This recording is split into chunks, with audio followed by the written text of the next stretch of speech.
Well, new estimates out from the IMF suggest President Joe Biden's economic stimulus package could boost economic output in the U.S. by as much as 5% over the next 3 years. That is only if it passes, of course, in its current form, the $1.9 trillion package. Let's bring in Congressman Tom Malinowski, who Democratic Congressman Tom Malinowski from New Jersey. And Congressman, let's talk about where the discussions stand right now. It feels like the plan's already run into a pretty big wall, with Republicans saying that this price tag is just too big. How optimistic are you that this can be passed in a bipartisan manner? I'm optimistic. Obviously, there's going to be negotiating, and the final deal is not going to be identical to what the president proposed. It never is. But here's the big difference between today and a month ago, 2 months ago. Mitch McConnell's not in control of the United States Senate. He can't block anything that we propose. So what's going to happen is we're going to reach a deal, and it will get a vote in the United States Senate, and senators are going to have to say yes or no. And I think something similar to what President Biden proposed will be put on the floor of the United States Senate. And I have a hard time imagining, given the state of our economy and what you just mentioned, the prospect of a significant boost in growth if we do the right thing, I have a hard time imagining a lot of senators saying no to help to their constituents. Yeah, Congressman, that seems to be, obviously getting a vote is one thing. Getting it approved by enough Republicans in the Senate would be another. And we have seen Republicans come out against, or at least maybe not take up the votes as Democrats had expected on some of these proposals before. It seems like there are still a few sticking points. When you have your discussions right now with your caucus, what seems to be those that are gaining the most support among your side here, and something that you would point to as saying that, look, we're not going to budge on this issue? So first of all, this isn't coming down strictly on partisan lines, right? There's some Republicans who've said that the $2,000 stimulus payment, $1,400 above the $600 that was already approved, is too much, too expensive. It needs to be targeted a little bit more. But then there are Republicans who very strongly support $2,000 stimulus payments. So there's disagreement, but it's not strictly Republican versus Democrat. Another issue that I have been emphasizing, and a lot of Democrats feel strongly about, is that we need to provide some direct support to our state and municipal governments across the country that are facing revenue losses because of the economic crisis. McConnell refused to consider that proposal, even though it had Republican support. And so I'm more confident that we'll get a bill and get a vote on a bill, bipartisan vote, that includes that. Let's turn our attention to a push that you have really made, this effort to combat misinformation and extremism on social media. You recently sent a letter to the CEOs of Facebook, Twitter, Google, YouTube, calling for a fundamental reexamination of what you've described as this digital echo chamber caused by the algorithms.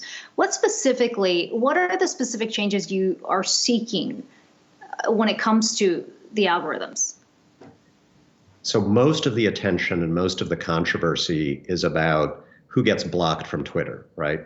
Do we let President Trump stay on Twitter or not? And that's an important debate, but I don't think it gets at the heart of the problem. The real problem is that these social networks, Facebook, Twitter, YouTube, et cetera, they are designed to feed each and every one of us increasingly hateful versions of what we already hate, increasingly fearful versions of what we already fear. They know everything about us, and they give us more and more and more of what we already believe, because that's the way to keep us glued to their platforms so that we see more ads and we buy more stuff.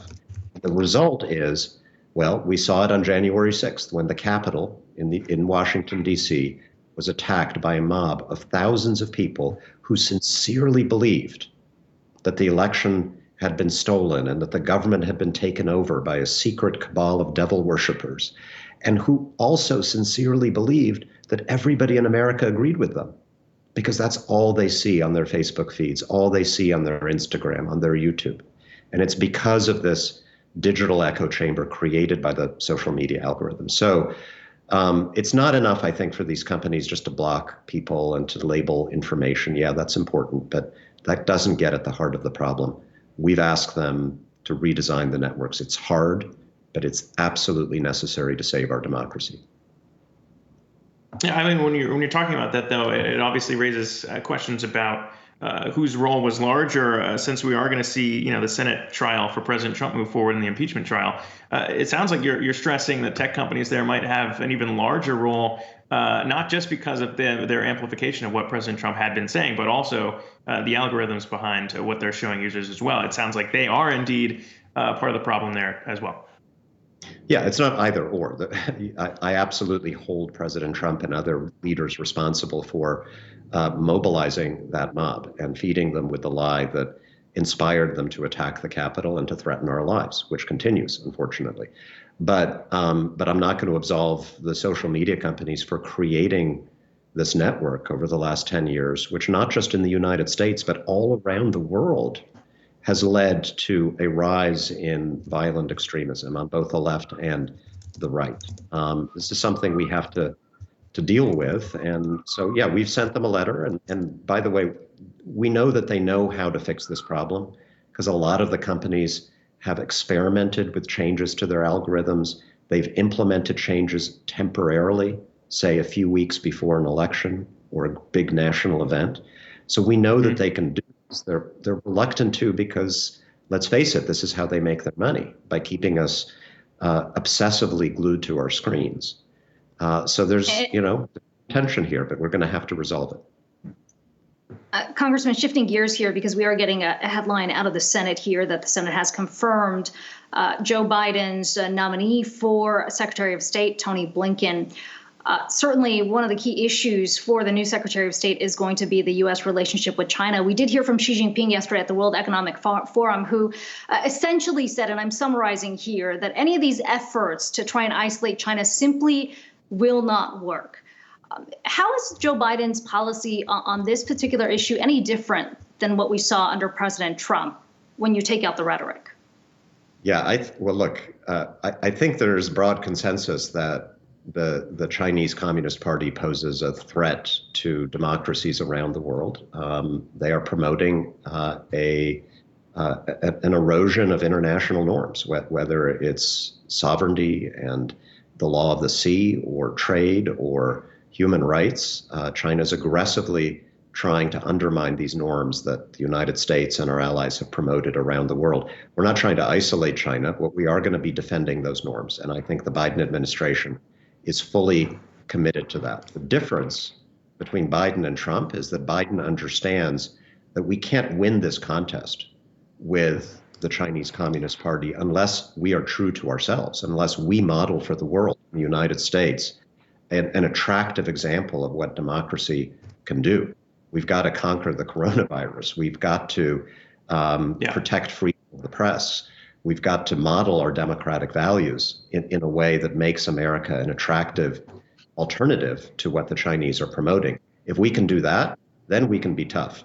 And I want to be tougher than administrations have been. Yeah, and let me just close on one issue that might be important here in New Jersey. We're seeing President Joe Biden right now order his Department of Justice to not renew contracts with private prisons. That's kind of part of his push here on racial equality and addressing the social justice issues.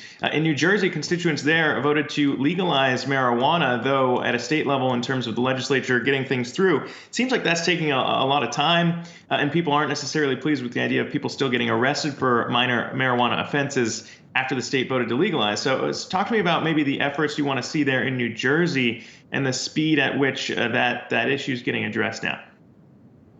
I think what we voted for in New Jersey reflects a growing national consensus that we don't want law enforcement resources wasted chasing people who are using marijuana recreationally. We don't want to see the mass warehousing in our prisons of young people for marijuana offenses, and and we want to resolve the injustices of the past, right? So it's not just going forward, but we want to make sure that people who have been sentenced in the past, that there is redress there as well. So we voted for it in New Jersey. Our legislature is struggling a little bit to turn that consensus into a binding law, but it'll happen because there's overwhelming support in the state from our governor on down, and so I'm confident we'll get there.